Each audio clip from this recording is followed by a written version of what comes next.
नाशिकच्या सातपूर परिसरातील रवींद्र एरंडेच्या कार्यालयाची फॉरेन्सिक टीमकडून झडती। स्थानिक पोलीस आणि फॉरेन्सिकच्या अधिकाऱ्यांकडून कार्यालयातले तांत्रिक पुरावे संकलित।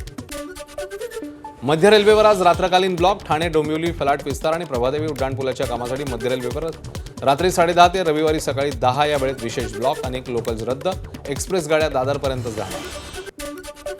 येणाऱ्या शैक्षणिक वर्षापासून इयत्ता 6वी पासून सीबीएसई बोर्डाच्या शाळांमध्ये विद्यार्थ्यांना 3 भाषा शिकाव्या लागणार।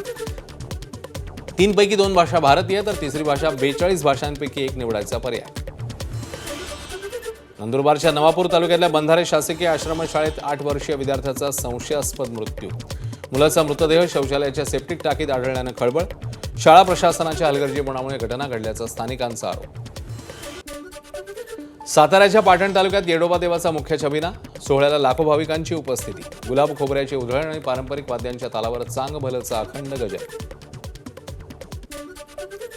नांदेडमधल्या दत्तशिखर देवस्थानचे महंत मधुसूदन भारती महाराज यांचं निधन। गेल्या काही दिवसांपासून ते आजारी होते।